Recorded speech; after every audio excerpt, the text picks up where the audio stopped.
बिस्मिल्लाहिर्रहमानिर्रहीम। अस्सलामु अलैकुम वरहमतुल्लाहि वबरकातुहू। डियर स्टूडेंट्स, तो आज का हमारा टॉपिक वेजिटेटिव प्रोपिगेशन के बारे में ही है।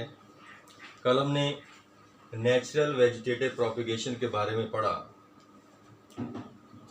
सेकेंड टाइप जो है इसकी आर्टिफिशियल वेजिटेटिव प्रोपिगेशन, उसके बारे में बात होगी। बेसिकली आर्टिफिशियली वेजिटेटिव प्रोपिगेशन के अंदर जो है दो तरीके जो है ना वो शामिल हाल हैं, जिनमें cutting and grafting.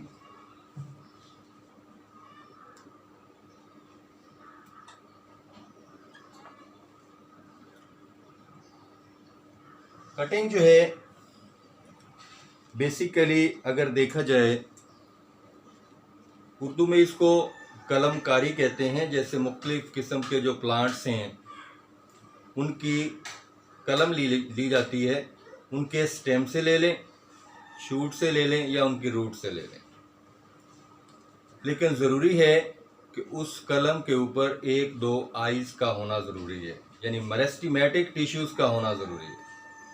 Meristematic tissues क्या होते हैं? जिनका ताल्लुक जो है ग्रोथ से होता है, जिनसे शूट्स निकलती हैं, यानी लेंथ वाइज भी पौधे के साइज़ में इजाफा होता है और वाइड वाइज भी उसके साइज़ में इजाफा होता है।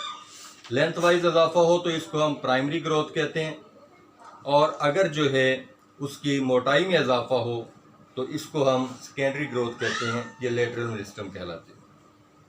तो लिहाजा जो कलम लेंगे, कटिंग लेंगे, उसके अंदर एक दो आइज़ का होना जो है ज़रूरी है। लाइक दैट, इस तरह से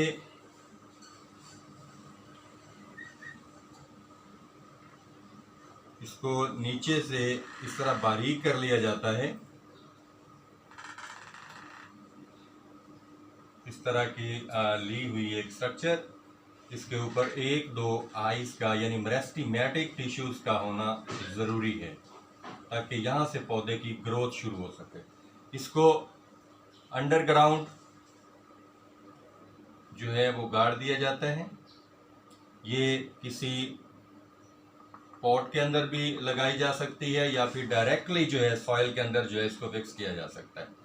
इसकी जो फिज़िकल कंडीशंस हैं, यानी मॉइस्चर होना चाहिए, नमी होनी चाहिए, जो ज़मीन है वो ऐसी होनी चाहिए कि जो आसानी से इसको ऑक्सीजन जो है फराहम कर सके, और इसमें अच्छे खासे न्यूट्रिएंट होने चाहिए, ताकि ये जो नई शाख जो हमने इसके अंदर लगाई है उसको नीचे की जानिब से इसमें एडवेंटिशियस रूट्स निकलना शुरू हो जाएंगी और यहाँ से ये अपनी ग्रोथ शुरू कर देगा, उगना शुरू कर देगा ये पौधा जो है।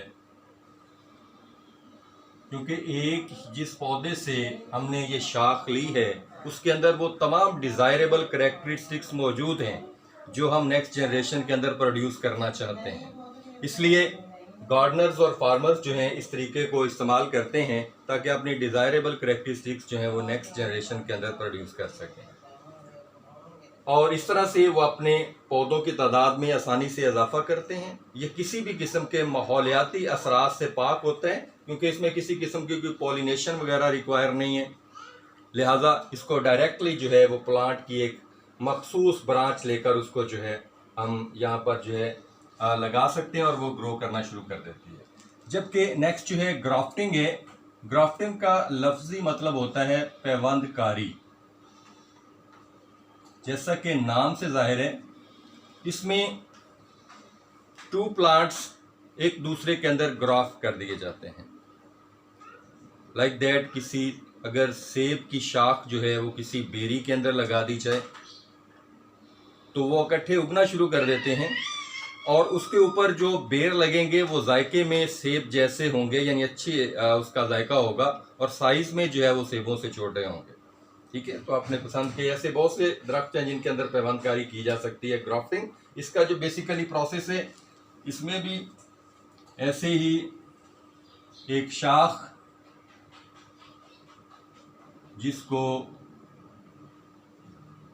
इस तरह से नीचे से बारीक कर दिया जाता है, और एक दूसरा पौधा जिसकी जड़ें अच्छी तरह ज़मीन में लगी होती हैं, उसके अंदर इसको पेवस्त कर दिया जाता है।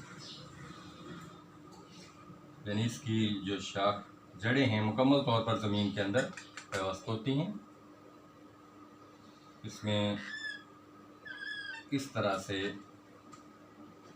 लगाने के बाद इसको ऊपर से इस तरह से किसी मखसूस कपड़े के साथ या फिर किसी दूसरे मटेरियल के साथ जो है ये इस तरह से ऊपर इसको ढांप दिया जाता है।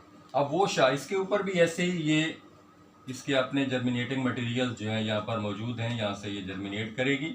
ये जितने भी साल्ट्स एंड वाटर है वो नीचे से ये अब्जॉर्ब करेगा। ये तना जो ज़मीन में अच्छी तरह लगा हुआ है इसको आमतौर पर स्टॉक कहते हैं, जबकि ये जो शाख हमने इसके अंदर लगाई है इसको सीशान कहा जाता है।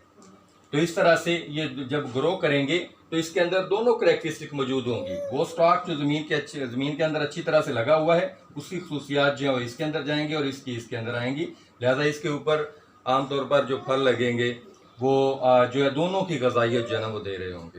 तो इस तरह से ये इस प्रोसेस के ज़रिए से भी बहुत सी फसलें जो है ना इस तरह से पैदा की जा रही हैं। इसका जो सीडलेस फ्रूट होते हैं वो आमतौर पर इस तरीके से जो है ना वो पैदा किए जाते हैं। मुख्तलिफ़ किस्म के जो पौधे हैं उसमें ये प्रोसेस जो है ना इस्तेमाल किया जाता है। इसके खासे एडवांटेजेस हैं कि इसमें किसी किस्म की पोलिनेशन दरकार नहीं होती। अपनी पसंद की करैक्टरिस्टिक जो हम नेक्स्ट जनरेशन के अंदर जो है ना डेवलप कर सकते हैं और थोड़े वक्त के अंदर जो गार्डनर्स हैं वो ज़्यादा अपनी जो फ्लॉक है, जो ज़्यादा फसलें हैं वो जो है ना ले सकते हैं इससे। यानी इसमें जो है ना वो अपने पौधों की तादाद को बढ़ा सकते हैं। टिश्यू कल्चर एंड क्लोनिंग, क्योंकि ये भी वेजिटेटिव प्रोपिगेशन का एक प्रोसेस है। Tissue culture